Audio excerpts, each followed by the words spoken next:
오늘 함께 하실 하나님 말씀은 로마서 14장 17절입니다. 로마서 14장 17절 말씀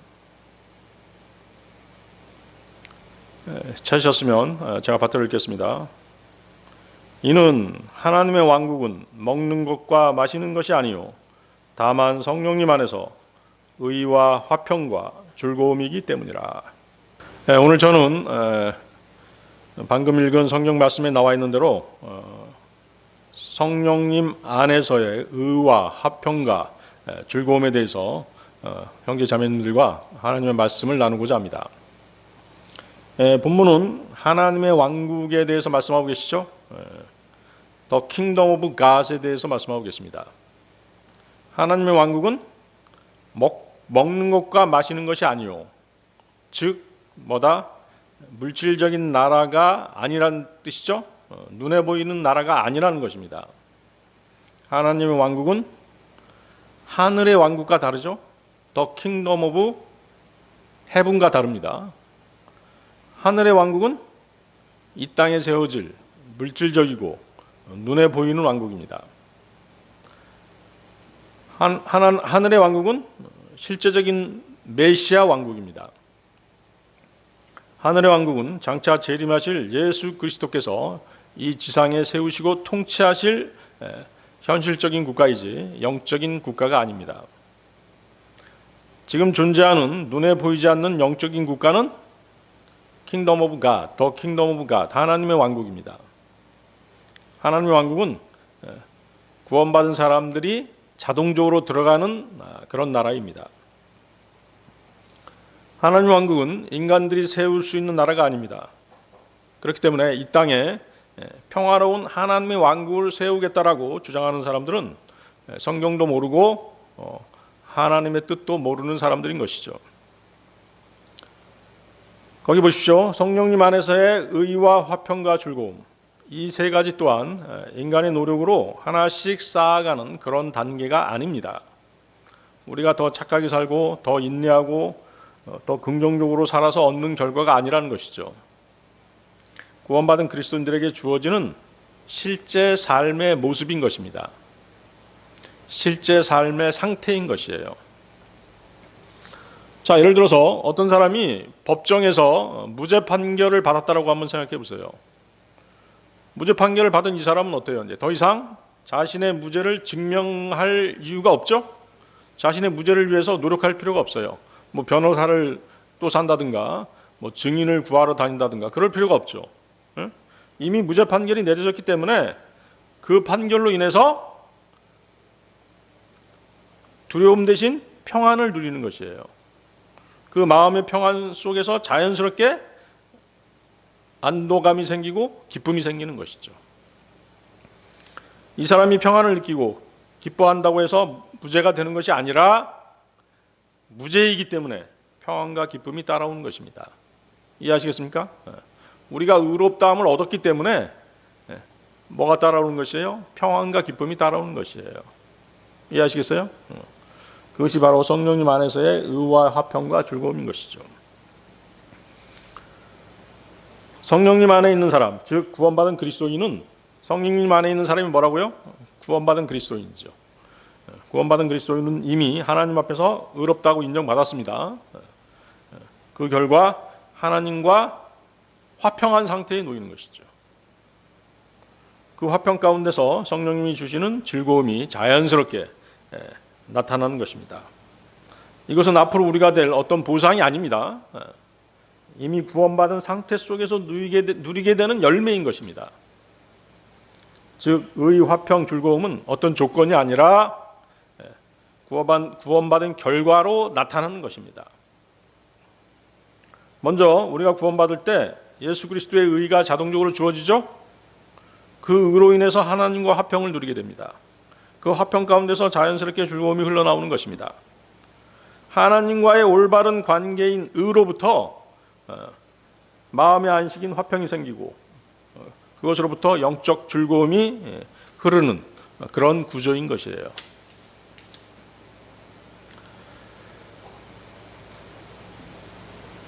성령님 안에서의 의와 화평과 즐거움. 첫 번째, 예수 그리스도를 믿음으로 얻는 의입니다. 예수 그리스도를 믿음으로 얻는 의.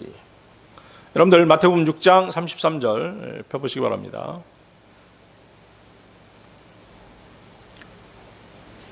마태복음 6장 33절.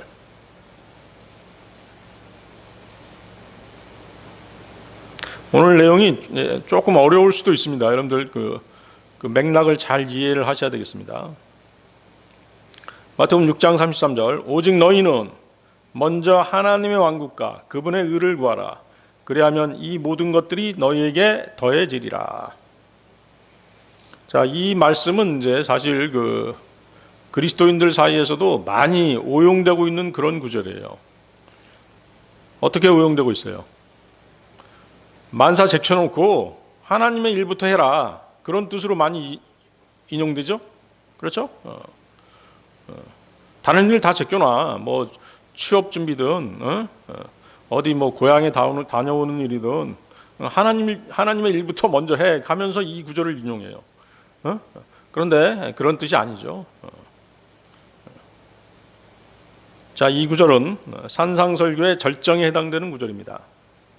주님께서는 이방인들이 아닌 이스라엘 백성들에게 하나님의 왕국을 구하라고 말씀하셨어요. 특이하죠? 하나님의 왕국은 신약 성경에서 처음으로 여기에 등장합니다. 우리는 하나님의 왕국이 하늘의 왕국과는 달리 영적인 왕국이라는 사실을 배웠습니다. 거듭나면 들어가는 눈에 보이지 않는 나라라고 이미 공부했습니다. 그런데 어때요? 산상설교가 공표되는 이때에는 아무도 거듭나지 않았죠? 예수 그리스도의 십자가 이전에는 아무도 그리스도인들처럼 거듭날 수 없었습니다. 유대인은 단지 장차 메시아가 오셔서 세우실 눈에 보이는 실제적인 왕국, 하늘의 왕국을 바라보고 있을 뿐이에요.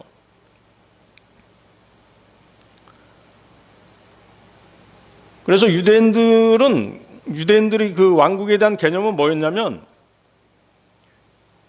메시아가 오셔서 자신들을 다스려 주실 것으로 그렇게 생각했습니다.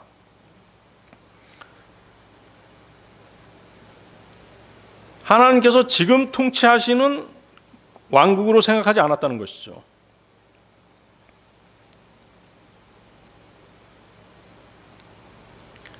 그래서 주님은 지금 뭐라고 말씀하시냐면 하늘에서 내려오는 왕국이 아니라 하나님께서 지금 다스리는 왕국을 먼저 보게 하시는 것이에요.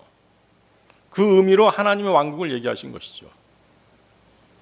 자, 다시 한번 유대인들은 지금 어떤 왕국만을 생각하고 있어요?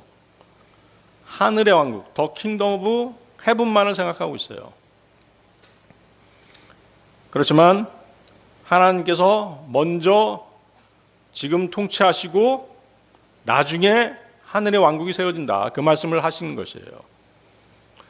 통치를 먼저 받아야 나중에 어떻게 할 수 있어요? 하나님과 함께 통치할 수 있는 것이에요. 성경의 흐름은 바로 그것입니다. 그렇기 때문에 뭐예요? 너희의 의로 왕국에 들어가려고 하지 말고 하나님께서 세우신 의, 그 의를 받아가지고 먼저 하나님의 통치를 받아라. 그 말씀을 하시는 것이죠. 실제 왕국이 세워지지 않는 상태에서 하나님께서 다스리려면 그 왕국은 어떤 왕국이 돼야 돼요? 영적인 왕국이 될 수밖에 없는 것이에요. 그렇기 때문에 하나님의 왕국을 말씀하신 것이죠. 그런데 유대인들은 지금 어떤 생각을 하고 계세요? 메시아가 당장 오셔서 왕국을 세우실 것이다. 그리고 로마의 식민 상태에서 우리를 구해내실 것이다. 그리고 우리는 선민이기 때문에 율법의 의로 자신의 혈통으로 그 왕국에 들어갈 수 있다. 이렇게 생각하고 있었던 것이죠.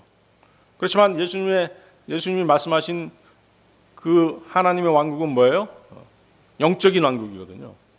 실제 왕국이 세워지기 전에 영적인 왕국, 눈에 보이지 않는 왕국을 말씀하시고 계신 것이에요. 그래서 하나님의 왕국은 인간의 힘으로 만들어진 나라가 아니라는 것이죠. 그러나 당시 유대인들은 하나님께서 통치하시는 왕국을 자신들의 율법과 규례를 잘 지켜서 들어갈 수 있다라고 생각한 것이에요. 하나님 왕국과 그분의 의를 하나님의 은혜로 생각하지 않은 것이죠. 하나님의 은혜의 선물로 생각하지 않은 것이에요. 그래서 그들은 하나님 앞에서 의로워지기 위해서 율법을 더욱더 꽉 붙들었던 것입니다. 하지만 예수님께서는 너희의 의와 율법의 의로 왕국에 들어가려고 하지 마라. 단지 하나님께 주시는 왕국과 그분의 의를 바라보고 의지해라. 그렇게 가르치신 것이에요. 이것이 바로 뭐예요? 하나님 왕국과 그분의 의를 구하라는 정확한 의미인 것입니다. 이해하시겠습니까? 네. 만사 제쳐놓고 하나님 왕국과 그 의를 구하라. 그게 아닙니다. 이해하시겠죠? 하나님의 일을 먼저 하라. 그런 의미가 아니란 말이에요.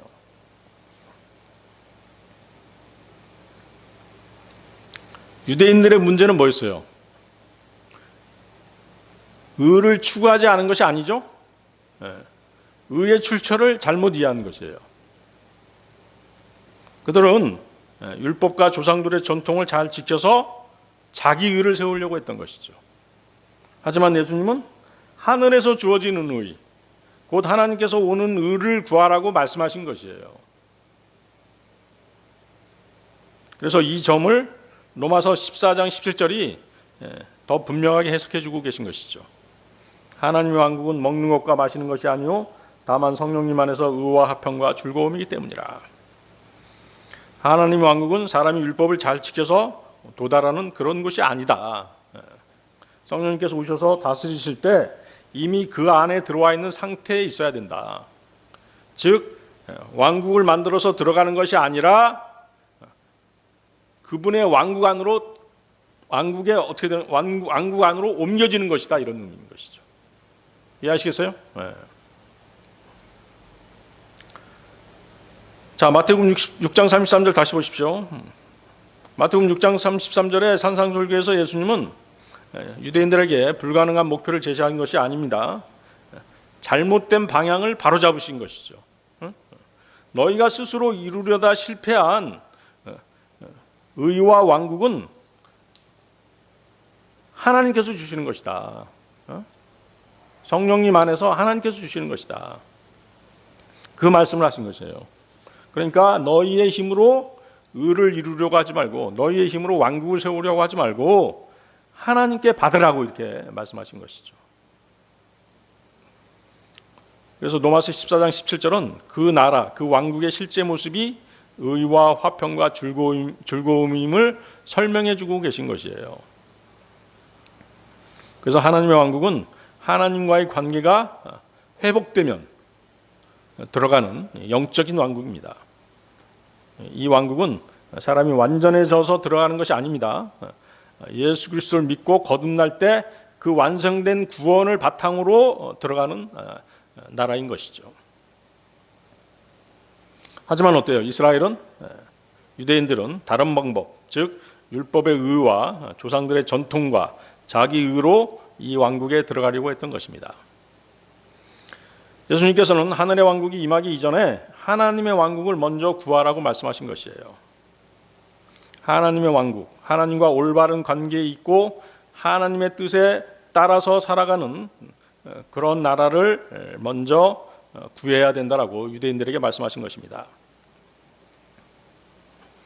그래서 이 산상설교에서는 하나님께서 주시는 의를 구하라고 말씀하시는 것이죠. 하나님께 주시는 그 의로 말미암아 이들은 하늘의 왕국을 기다리게 되는 것이에요. 하나님의 통치를 받고 하늘의 왕국을 기다리게 되는 것이죠. 그런데 어때요? 유대인들의 의는 하나님의 주시는 의가 아니죠?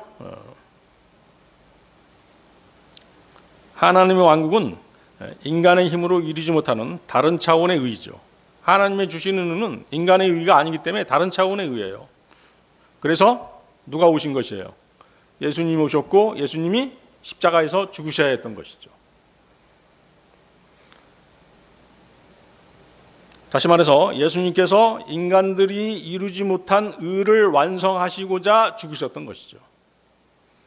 주 예수님의 죽음으로 이루어진 그 의가 있을 때만, 그 의를 전가받았을 때만이 하나님의 의를 이루는 것이에요. 자, 산상선교를 듣는 유대인들은 아직 거듭나는 것이 무엇인지 알지 못했습니다. 이들은 아직도 뭐예요? 구약의 메시아적 상황에 놓여 있죠. 주님은 그래서 이들 유대인들이 서기관들과 바리새인들의 의보다 뛰어난 의를 지녀야 하늘의 왕국에 들어간다라고 말씀하셨습니다. 여러분들 뒤로 넘겨서 마태복음 5장 20절 한번 보십시오. 마태복음 5장 20절. 여러분들 마태복음 5장 20절, 마태복음 6장 33절, 로마서 4장 17절 꼭 기억해 두시기 바랍니다. 단계가 있죠. 마태복음 5장 20절, 마태복음 6장 33절, 로마서 4장 17절. 자, 당시 서기관들과 마태복음 5장 20절 찾으셨나요? 네. 자, 먼저 읽어보겠습니다. 이는 내가 너희에게 말하기를 너희 의가 서기관들과 바리새파 사람들의 의를 넘어서지 않는다면 어떤 경우에도 너희는 하늘의 왕국에 들어가지 못하리라 하기 때문이라. 당시 서기관들과 바리새파 사람들이라고 하면 어때요? 가장 율법을 잘 지키는 사람들이죠. 예수님께서 너희 의가 서기관들과 바리새인들보다 더 낫지 않으면 결단코 하늘의 왕국에 들어가지 못하리라고 이렇게 말씀하시죠. 이 얘기는 무엇이에요? 이 얘기는 서기관과 바리새인들보다 율법을 더 잘 지키라는 말씀인가요? 아니죠. 그런 요구의 말씀이 아니죠. 예수님은 이 말씀을 통해서 유대인들의 자기 의의 한계를 지정해 주신 것이에요. 지적하신 것이죠. 유대인들의 자기 의의 한계는 뭐예요? 서기관과 바리새인들은 겉으로는 경건해 보였지만 그것은 어떤 의였어요? 율법의 의였고 인간이 만들어낸 자기 의였죠. 하나님 앞에서는 참된 의가 아니었던 것입니다.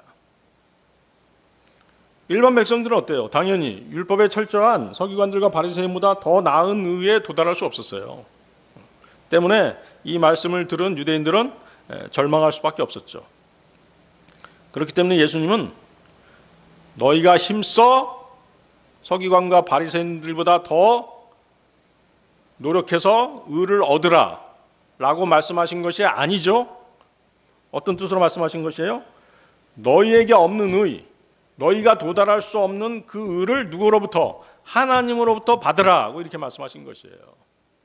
이해하시겠습니까? 그래서 마태복음 5장 20절에서 예수님은 인간의 의가 얼마나 불충분한지를 지적하신 것이죠. 그리고 마태복음 6장 33절에서는 너희가 추구하는 의 대신 하나님께서 주시는 의를 구하라고 이렇게 말씀하신 것이에요. 이해하시겠습니까? 그리고 로마서 14장 17절에서는 그 의를 받은 자가 누리게 되는 하나님의 왕국의 실제 모습을 보여주신 것이죠. 연결이 되십니까? 네. 예수님께서는 불가능한 의의 기준을 세워서 사람들을 좌절시키려고 하신 것이 아닙니다. 자기의, 율법의 의를 버리라고 말씀하신 것이죠. 성령님 안에서 주어지는 의로 나아오게 하신 것입니다. 예수님께서는 유대인들이 율법의 의를 넘어서는 의가 있어야 하나님의 왕국에 들어갈 수 있다고 말씀해 주신 것입니다. 그 의는 인간의 의, 율법의 의를 뛰어넘는 하나님의 의, 즉 주 예수님의 의였던 것입니다. 다시 말하면 주님의 말씀은 의를 위해 노력하라는 요구가 아니었습니다. 너희가 붙들고 있는 의는 하나님의 의가 아님을 인정해라. 그것을 인정하게 되면 어떻게 돼요? 필연적으로 십자가로 나올 수밖에 없는 것이죠. 하나님의 의는 십자가를 통해 마련될 의였던 것입니다. 사람이 만들어낼 수 없는 의, 그것이 하나님의 의죠. 하나님께서 그리스도의 죽음을 통해서 주셔야 했던 의였던 것입니다. 그 의를 받으라는 것이에요.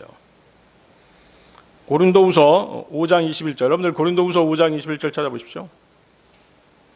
고린도후서 5장 21절 찾으셨나요?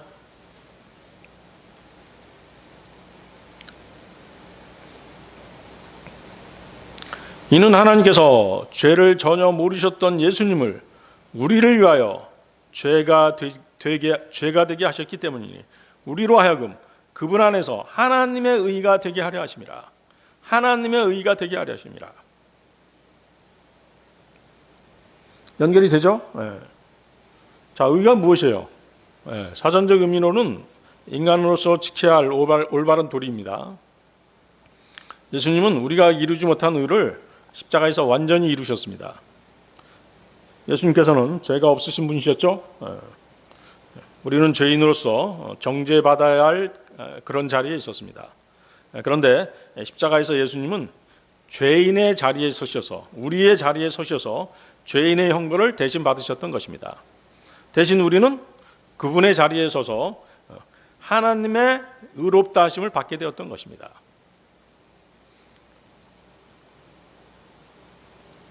자, 그러면 예수님께서 이루신 십자가의 의는 뭘까요? 십자가의 의 세 가지.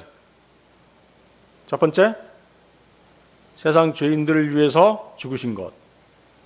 두 번째, 율법의 의를 다 이루셨죠? 율법을 온전히 다 지키신 분은 예수님 외에는 없으셨어요.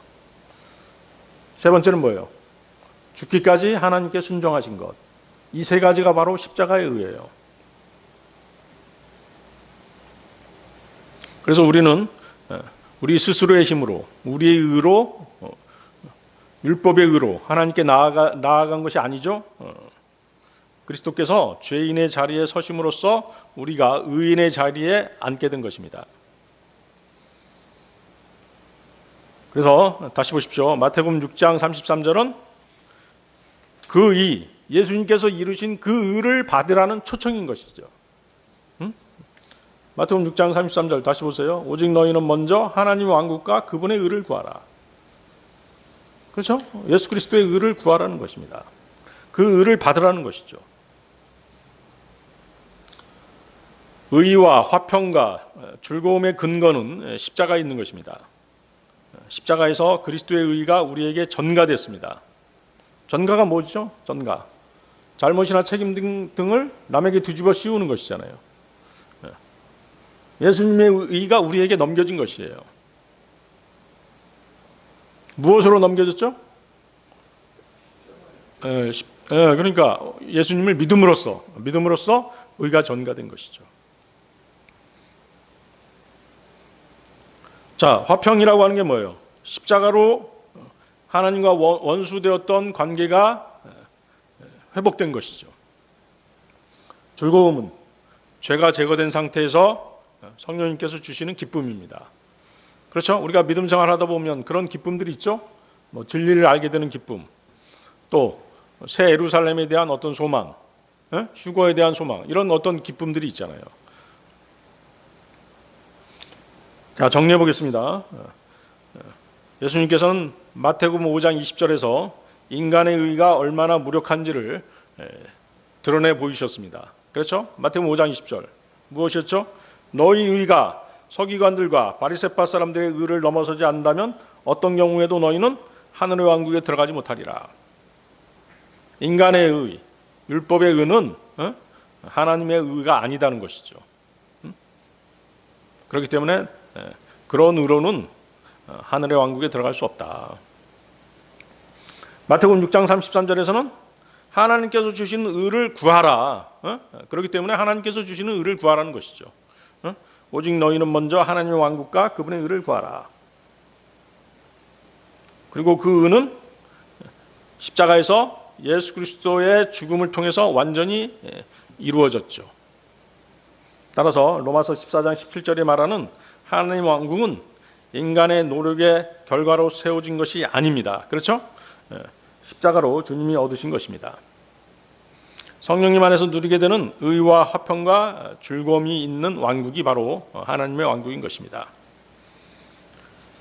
존 스토트는 하나님의 왕국은 하나님께서 다스리실 때 시작되며 그분의 다스림은 의로움, 즉 그분의 뜻에 순종하는 것으로 특징 지어진다라고 말했습니다.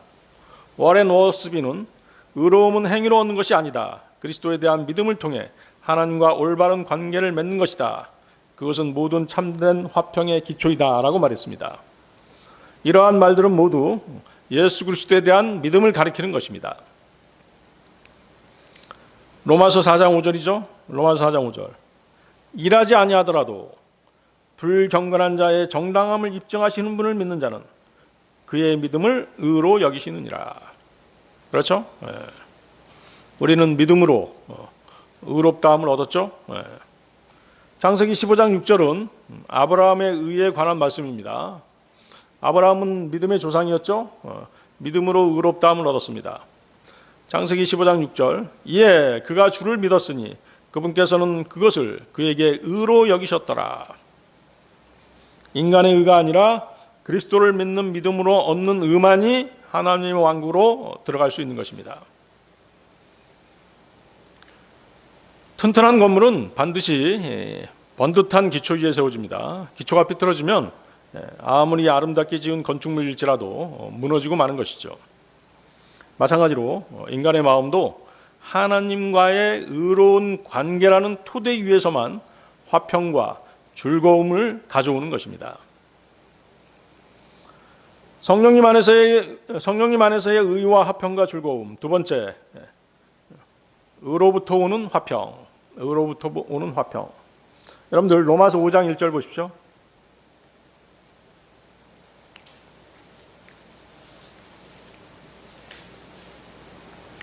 로마서 5장 1절. 그러므로 믿음으로 정당함을 입증받은 우리에게는 우리 주 예수 그리스도를 통하여 하나님과 함께한 화평이 있느니라. 자, 거기 화평에 이제 주목해 주시면 되죠. 믿음으로 정당함을 입증받은 우리는 무슨 의를 전가받은 것이에요? 예수 그리스도의 의를 전가받았죠. 그렇죠? 그리고 뭐가 생기는 것이에요? 화평이 있다라고 말씀하시잖아요. 자, 저와 여러분은 믿음으로 단번에 의롭게 되었습니다. 그러면 우리가 의롭게 된 것은 아브라함의 경우와는 좀 다르죠? 아브라함은 창세기 15장에서 믿음으로 의롭게 여겨졌습니다. 카운티드 됐죠. 의롭게 여겨졌어요. 그러다가 창세기 22장에서 이삭을 제단에 드림으로써 이삭을 제단에 드리는 그 행위로 그의 믿음을 입증했죠. 그러고 나서야 비로소 의롭게 되었던 것이죠. 아브라함의 믿음은 행위로 완성되었던 것입니다. 그러나 우리는 믿음으로 모든 것이 한꺼번에 이루어졌어요. 여러분이 예수 그리스도를 믿는 순간 하나님께서는 여러분을 의롭다라고 여겨주십니다. 그분의 의를 주신 다음 여러분을 바로 의롭다고 선포하셨던 것이요. 의롭게 여겨짐과 의롭게 됨이 우리의 믿음과 함께 동시에 이루어졌던 것이에요. 우리는 아브라함처럼 먼저 믿음으로 의롭게 여겨진 다음 행위로 그 믿음을 충분히 입증함으로써 마침내 의롭게 된 것이 아닙니다. 이처럼 믿음으로 의롭게 된 우리는 주 예수 그리스도를 통해서 하나님과 함께한 화평이 있느니라고 이 구절은 말씀하시는 것이죠.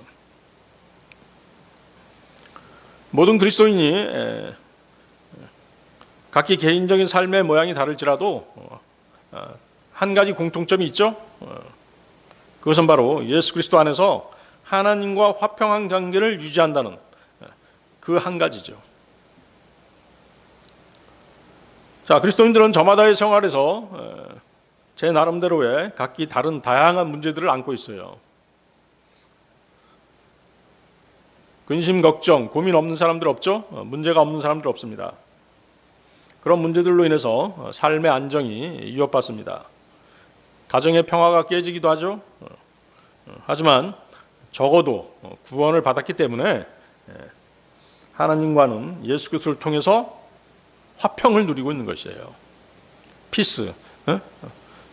하나님과 화해했기 때문에 화평을 누리는 것이죠. 구원을 받았기 때문에 하나님의 심판과 죄 문제에 있어서는 아무 두려움이 없는 사람들인 것이죠. 이것이 모든 그리스도인이 갖는 공통점인 것입니다. 자, 어떤 그리스도인은 남편을 잃고 슬픔에 잠겨 있기도 합니다. 어떤 그리스도인은 질병으로 고통스러워합니다. 또 어떤 그리스도인은 사업에 실패해서 시리에 빠지기도 하죠. 또 어떤 그리스도인은 돈이 없어서 가난에 시달리기도 합니다. 그럼에도 불구하고 이들은 모두 그리스도 안에서 하나님과 화평하잖아요. 그렇죠? 왜 그래요? 구원을 받았기 때문이죠. 그렇기 때문에 그리스도인들은 이 세상을 살아가면서 어떤 문제를 겪을지라도 또 어디에 어떤 처지에 놓여 있게 되더라도 하나님과 화평을 갖는다는 점에서는 모든 그리스도인이 동일한 것이죠. 인생 자체가 고통이고 고난이죠. 욥기 5장 7절인데요. 욥기 5장 7절. 그럼에도 불티들이 위로 날아가는 것 같이 사람은 고생에 이르도록 태어나는도다. 집에 화재가 나서 하룻밤 사이에 모든 것을 잃은 사람은 말할 수 없는 참담함을 느낄 것입니다. 그러나 그리스도 안에서는 평강을 누립니다. 자동차 사고로 휠체어에 앉게 된 사람은 세상 살아가는 것이 아주 험난합니다. 그러나 그리스도 안에서 평안을 갖습니다. 아내와 사별한 사람 역시 말할 수 없는 시리에 빠집니다. 그러나 그리스도 안에서 위로를 받습니다. 모두가 세상에서는 이처럼 제각기 여러 가지 종류의 고난과 고통에 시달립니다. 하지만 자신이 그리스도 안에 있는 구원받은 사람이라는 그 생각을 잃지 않으면 그는 화평 속에서 안식하게 되는 것입니다. 이 모든 화평을 주신 분은 우리 주 예수 그리스도십니다. 그분은 우리에게 이 화평을 주시고자 십자가에 달리셨던 것이죠. 시편 90편 10절인데요. 시편 90편 10절. 우리의 연수들에 속한 날들은 70년이니이다. 설령 강건하여 그것들이 80년이 될지라도 여전히 그것들의 강건함은 수고와 슬픔이니이다. 이는 그것이 곧 끊어져 버리고 우리는 날아가 버리기 때문이니이다. 성경은 삶의 고통이 특별한 사건이 아니라 타락한 세상을 살아가는 인간은 누구나 겪는다라고 처음부터 끝까지 그렇게 말씀하고 계세요. 이러한 말씀이 계속되는 이유가 무엇이겠습니까? 인생은 고난이다. 인생은 역경이다. 사는 것 자체가 고통이다라고 말하는 이유가 무엇이겠어요? 그것은 왜 우리가 십자가의 은혜가 필요한지를 알게 하시기 위해서 이 말씀을 하시는 것이에요. 또 왜 성령 안에서의 위로가 필요한지를 이해시켜 주시기 위해서인 것이죠. 지금의 세상을 보세요.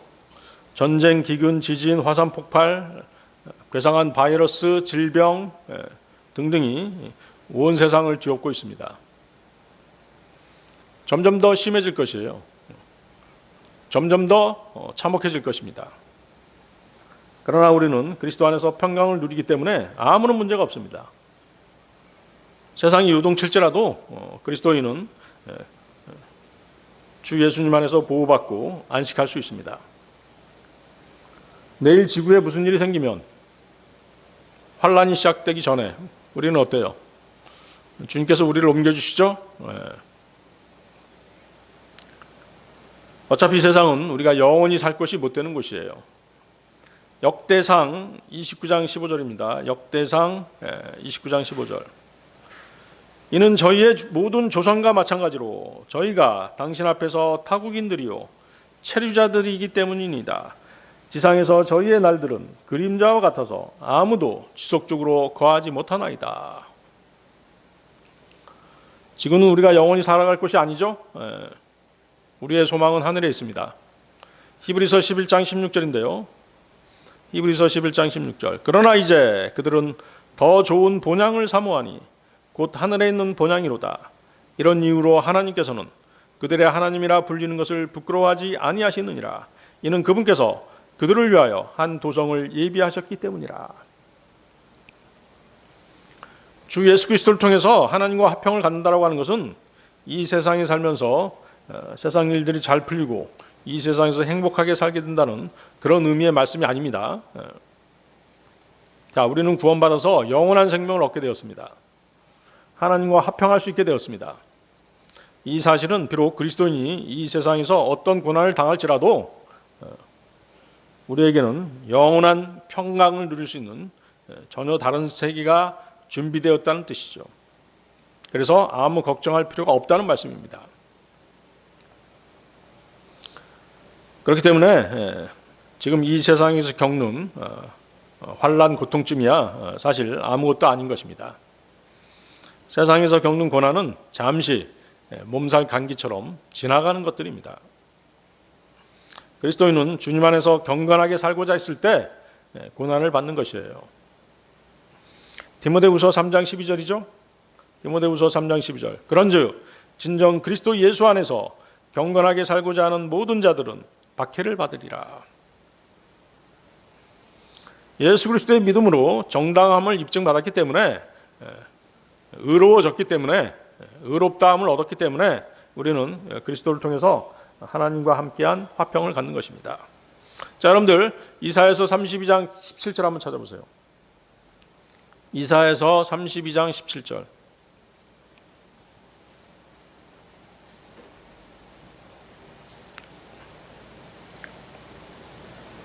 거의 번역을 좀 주의해서 보시기 바랍니다.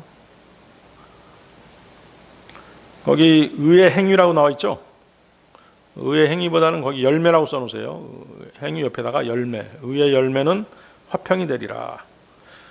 만약에 여기 행위라고 써놓게 되면 행위로 의를 얻는 것처럼 이렇게 오해할 수도 있을 것 같아서 의의 열매가 낫죠. 그 히브리어는 그 열매로 돼 있거든요. 그다음 또 보세요. 의의 결과, 영향 옆에다가 결과라고 쓰는 게 낫겠죠. 의의 결과는 영원토록 평안과 확신이 되리라. 자, 연결해서 읽어보면 그리하여 의의 열매는 화평이 되리라. 또 의의 결과는 영원토록 평안과 확신이 되리라. 자, 이 구절은 뭐냐면 이제 그 성령이 부어지는 예수 그리스도의 십자가 부활 이후 오순절 성령 강림에 대한 예언 말씀이죠. 본문에서 말하는 의는 인간이 만들어내는 도덕적인 의가 아니죠. 율법의 의가 아니죠. 자기 의가 아닙니다. 하나님께서 주시는 의입니다. 이 의가 주어질 때 그 결과로 뭐가 생긴다? 평안과 확신이 따라온다라고 말씀하시는 것이에요. 이것은 예수님을 통해 하나님과의 관계가 바로 세워진 결과인 것이죠. 다시 말하면 먼저 의가 주어지면 그 결과로 하나님과의 관계가 바로 서게 됩니다. 그 관계 회복에서 참된 화평이, 평안이 흘러나오는 것입니다. 그래서 그 화평은 뭐 어떤 정치적인 평화나 심리적인 안정 뭐 그런 것이 아니죠. 하나님과 화목하게 된 상태에서 오는 평안인 것입니다. 그래서 참된 화평은 뭐 지금의 어떤 상황이 좋아져서 생기는 것이 아니라 정죄가 사라졌다는 그 사실을 성령님께서 확증해 주실 때 화평이 생기는 것이에요. 그렇죠? 우리 안에 계신 성령님께서 그것을 증거해 주시죠. 그래서 우리는 평안함을 느끼잖아요. 화평을 느끼는 것이죠. 그래서 그 화평은 뭐의 결과이다? 의의 결과인 것이죠. 마가복음 4장 39절을 보면 예수님께서 폭풍우를 잠잠케 하는 그런 장면이 나옵니다. 마가복음 4장 39절인데요. 그러자 그분께서 일어나시어 바람을 꾸짖으시며 바다에게 말씀하시기를 평온하라 잔잔하라 하셨더라. 그러자 바람이 그쳤으니 대단히 고요하게 되었더라. 자, 제자들은 거센 폭풍우 속에서 두려움 속에 떨었습니다. 하지만 주님이 계신 배 안은 평온했던 것입니다. 의로우신 분이 함께 하실 때 참된 평화가 찾아오는 것입니다. 세상도 마찬가지죠.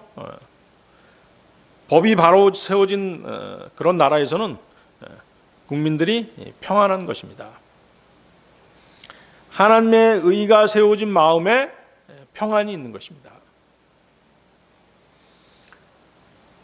성령님 안에서의 의와 화평과 즐거움. 세 번째, 성령님 안에서의 생명과 자유가 흘러넘치는 즐거움. 성령님 안에서 생명과 자유가 흘러넘치는 즐거움. 자, 여러분들 시편 51편 12절 보십시오. 시편 51편 12절.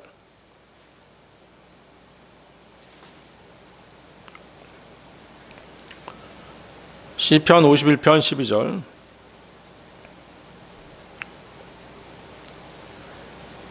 제게 당신의 구원의 즐거움을 회복시켜 주소서. 그리하여 당신의 자유로운 영으로 저를 지탱하소서. 자, 다윗은 죄로 인해서 구원의 즐거움이 가려져 있는 그런 상태에 있었죠. 어떤 죄였죠? 그 죄는 밧세바와의 간음과 그의 남편 우리아를 죽인 사건이었죠. 죄는 성령 안에서 누리던 기쁨을 사라지게 만드는 것이에요. 그렇죠? 여러분들이 어때요? 죄를 지었을 때 답답하죠? 그 답답함이 어디서 오는 것이에요? 하나님께서 양심의 가책을 주시기 때문에 그런 것이에요.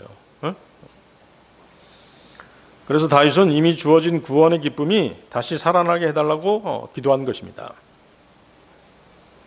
다윗은 하나님께 범죄한 뒤에 예언자 나단을 통해서 하나님의 책망을 듣고 억눌린 양심과 죄책감 속에 놓여 있었던 것입니다. 그래서 그는 단순히 용서만 구한 것이 아니었습니다. 다시 기쁨을 되찾고 자원해서 하나님을 섬길 수 있는 자유로운 영을 구한 것이에요. 거기다 비춰주세요. 당신의 자유로운 영. 당신의 자유로운 영은 뭘까요? 당신의 자유로운 영. 하나님의 성령이죠. 성령님이세요. 당신의 자유로운 영으로 저를 지탱하소서. 성령님이십니다.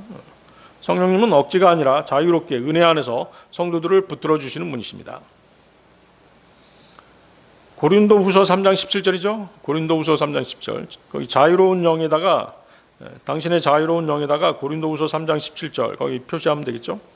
이제 주께서는 그 영이시라. 그런즉 주의 영이 계신 곳에서는 자유가 있느니라. 그래서 자유로운 영은 죄와 정죄에서 해방된 성령 안의 자유를 말하는 것입니다. 그리스도인들이 누리고 있는 자유인 것이죠. 그것은 억지로 믿는 그런 믿음이 아니죠. 자원에서 기쁨으로 하나님을 따르는 그런 마음을 뜻하는 것입니다. 그래서 다윗은 단순히 죄를 용서해달라는 그 차원을 넘어서 다시는 죄에 얽매이지 않고 자유롭게 하나님을 섬기기를 원했던 것입니다. 그래서 우리 믿음 생활을 한번 여러분들 한번 생각해 보세요. 우리가 자백하지 못한 죄가 있다면 어때요? 주님과 정상적으로 교제할 수 없죠? 마찬가지인 것이죠. 이렇듯 다윗이 주어진 구원의 기쁨이 다시 살아나게 해달라고 기도한 것처럼 성령님께서 주시는 즐거움은 의와 화평 위에서 성령님께서 유지해 주시고 확증해 주시는 그런 기쁨인 것입니다. 따라서 성도의 즐거움은 하나님과의 올바른 관계가 우선인 것이에요. 하나님과 올바른 관계에 있다는 것을 성령님께서 보증해 주시면 그 안에서 뭐가 흘러나오는 것이에요? 기쁨이 흘러나오는 것이에요. 즐거움이 생기는 것입니다.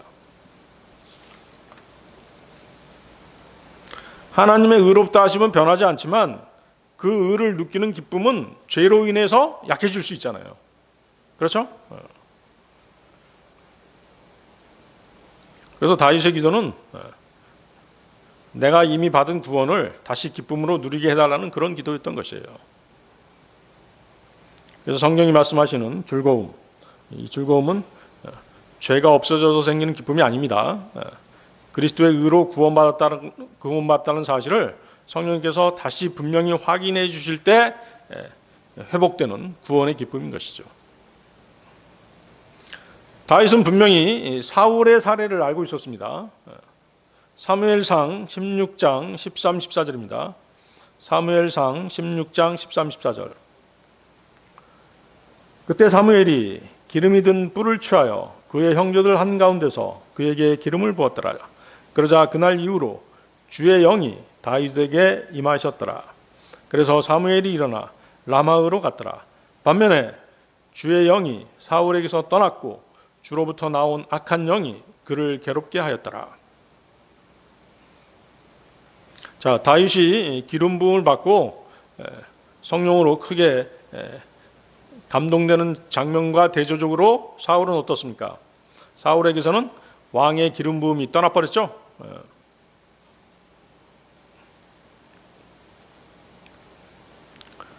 성령께서 사울을 떠난 것은 그가 반복적으로 하나님의 말씀을 거역했기 때문입니다. 하나님께서 왕으로서의 기름 부음과 능력을 거두어 가신 것이죠. 자, 사울이 지은 죄가 뭐가 있었죠?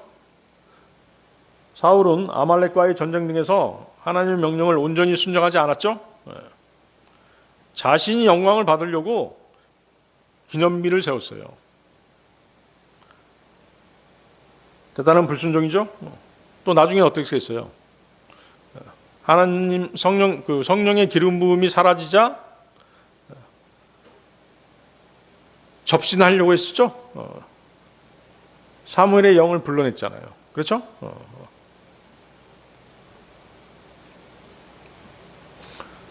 지금으로 말하면 뭐예요? 무속에 의지한 것이죠. 그 결과 하나님께서는 그를 왕으로 세운 것을 후회하신다라고 그렇게까지 말씀하셨죠. 사울의 반복되는 불순종이 주의 영이 떠나게 된 직접적인 이유입니다. 그리고 하나님께서 심판하셨어요. 뭘로 심판하셨어요? 악한 영을 보내셨죠. 구약에서 성령님이 임하시는 것은 신약과 같은 구원의 보증만을 의미하지는 않습니다. 주로 왕, 예언자, 사사 등에게 주어지는 하나님의 특별한 사역에 대한 기름 부음의 그런 성격이 아주 강했습니다. 사울에게서 성령님이 떠나신 것은 왕으로서의 직분과 그에 대한 기름 부음이 거둬진 것을 의미하는 것입니다. 다윗은 자신의 죄로 인해서 하나님 앞에서 버림받고 왕의 주의를 잃게 될 것을 두려워했습니다. 따라서 시편 51편 12절에 다윗의 고백은 성령님께서 물러나심으로써 왕의 직분과 능력이 거둬질 수 있다라고 하는 그 괴로움 속에서 드린 간절한 탄원이었던 것이죠. 다윗의 강구는 성령님이 떠날 수 있었던, 그렇죠? 다윗 시대에는 성령님이 들어오셨다가 떠나셨다가 그렇게 하셨잖아요. 그래서 사울 같은 경우는 어때요? 성령님이 오셨다가 떠나버리셨죠? 삼손 같은 경우는 어땠어요? 오셨다가 떠나가셨다가 다시 오셨죠? 다윗은 성령님께서 오셔서 떠나지 않으셨어요. 그래서 다윗은 신약 그리스도인들의 예표가 되는 인물인 것이죠. 그래서 다윗의 강구는 성령님이 떠날 수 있었던 시대에 실제 두려움이 다윗에게 있었던 것입니다. 그리고 그 은혜 안에서, 하나님의 은혜 안에서 붙들려 살기를 원하는 그의 회개가 그의 간구 안에, 그의 기도 안에 포함되어 있었던 것입니다. 자, 여러분들 빌립보서 4장 4절 한번 보세요. 빌립보서 4장 4절.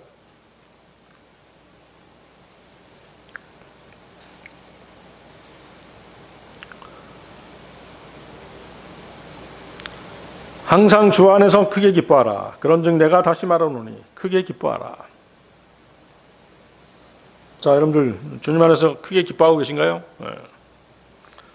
바울은 기뻐하되 주 안에서 항상 기뻐할 것을 권면하고 있습니다. 여기서 주 안에서 항상 기뻐하라는 것은 주에 대한 소망을 가지고, 주님에 대한 소망을 가지고 주로 말미암아 장차 나타날 영광을 생각하면서 기뻐하라는 권면입니다. 뿐만 아니라 주님을 전적으로 의지하는 믿음 가운데서 기뻐하라는 것입니다.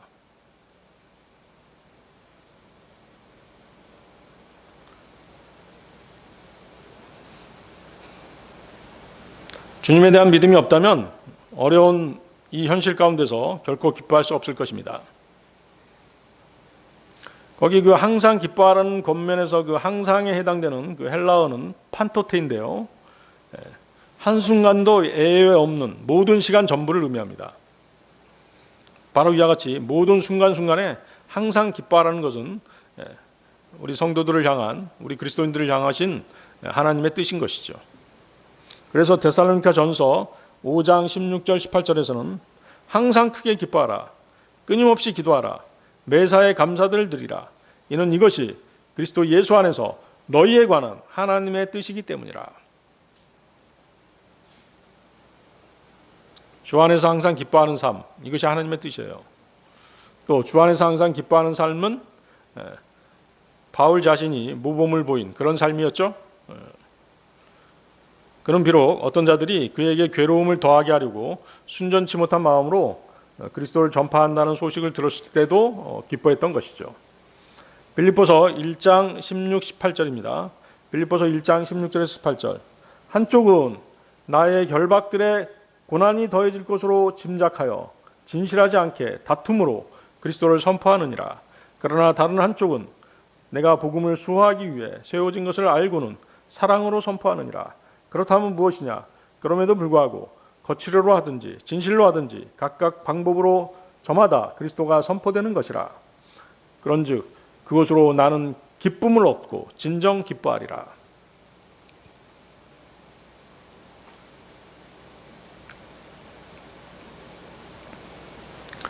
바울은 복음을 전하다가 빌립보에 깊은 지하 감옥에 갇힌 적이 있었습니다.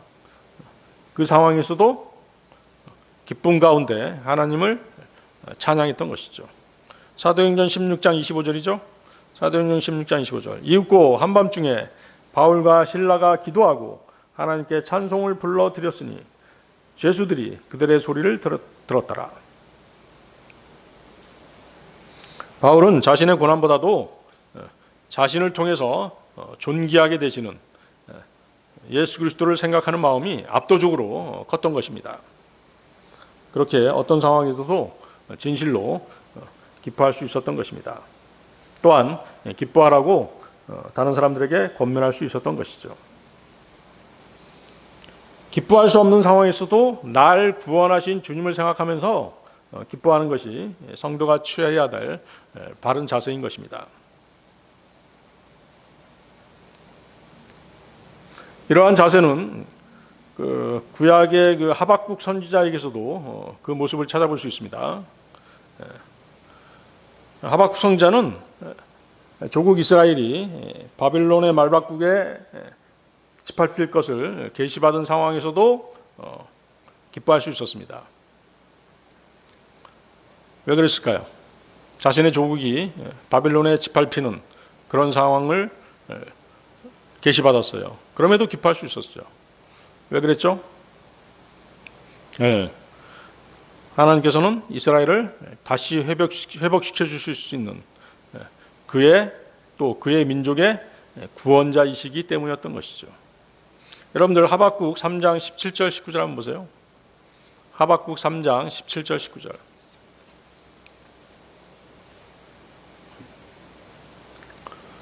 하나님께서는 이스라엘이 잘못하면 이방 민족을 일으키시죠. 그래서 그 이방 민족으로 이스라엘을 징치하십니다. 그리고 그 이방 민족은 다시 하나님께서 징치하시죠. 그래서 우리 그리스도인들이 하나님 앞에서 잘못 살 때 징계가 있는 것이에요. 그 징계가 스스로 찾아올 수도 있지만 다른 세상 사람들을 통해서 찾아올 수도 있어요. 그때는 바로 여러분들 긴장해서 자신을 살펴봐야 되는 것입니다. 하박국 3장 17절 19절. 비록 무화과 나무가 무성하지 아니하고 포도나무들 안에도 열매가 없으며 올리브 나무에 수고한 것이 끊기고 밭들이 아무 음식을 내지 못하며 우리에게 양떼가 끊어지고 외양간들에 아무 솥대가 없을지라도 나는 여전히 주를 크게 기뻐하겠노라. 나는 나의 구원의 하나님을 즐거워하겠노라. 주 하나님께서는 나의 힘이시라. 그런즉 그분께서 나의 두 발을 암사슴들의 발갛게 하실 것이요 그분께로 나로 하여금 나의 높은 곳들 위를 거닐게 하시리라. 자, 오늘 설교의 결론입니다. 오늘 배웠던 의와 화평과 즐거움에 대해서 다시 복습해 보겠습니다. 여러분들 고린도후서 5장 21절 찾으십시오. 고린도후서 5장 21절.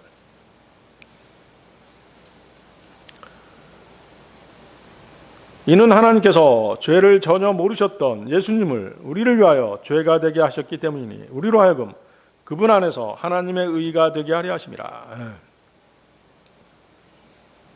하나님의 의가 나오죠. 저와 여러분은 하나님 앞에서 유죄 판결을 기다리던 죄인이었습니다. 그런데 예수 그리스도께서는 십자가에서 우리 대신 형벌을 대신 받으셨습니다. 그래서 십자가는 사람이 의로워지려고 노력하는 자리가 아니라 하나님께서 의를 마련하신 자리인 것입니다. 우리의 죄가 실제로 그리스도께 전가됐고 그리스도의 의가 실제로 우리 믿는 사람에게 전가되었던 것입니다. 주님이 달리신 갈보리 십자가는 하나님의 사랑과 하나님의 공의가 동시에 만족되는 교차 지점에 있습니다. 하나님은 죄를 그냥 넘기시지 않죠. 공의의 하나님이세요. 그러면서도 하나님께서는 죄인들을 그냥 버려두지 않으십니다. 사랑의 하나님이시죠. 그래서 십자가에서 하나님은 죄를 심판하시되 그 심판을 자기 아들에게 담당시키셨던 것입니다. 이것이 십자가가 죄인에게 의가 되는 이유인 것이죠. 로마서 5장 1절이죠.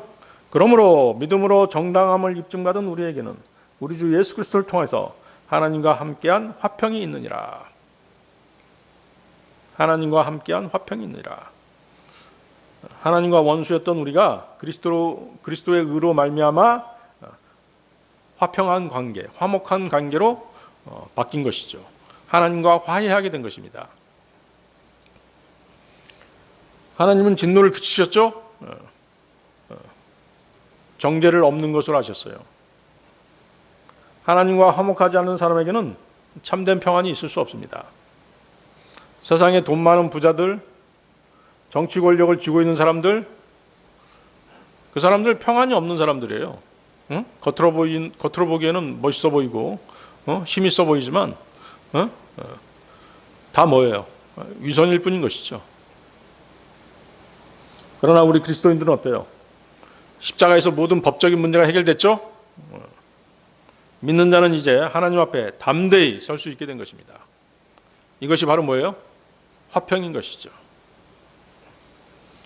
그래서 우리 서두에 읽었던 로마서 14장 17절 말씀, 하나님의 왕국은 먹는 것과 마시는 것이 아니요 다만 성령님 안에서 의와 화평과 즐거움이기 때문이라. 기쁨은 죄가 용서됐다는 사실을 성령님께서 우리 마음에 확증해 주실 때 자연스럽게 생기는 것입니다. 정죄가 사라진 자리에는 두려움 대신 기쁨이 대신하는 것입니다. 주 예수님의 흘리신 보혈로 우리의 모든 죄가 처리됐습니다. 우리는 하나님과 화해하게 되었습니다. 그 어떤 것도 우리를 정죄할 수 없습니다. 이 사실 위에 서 있을 때 기쁨이 흘러나오는 것입니다. 다 같이 기도하시겠습니다.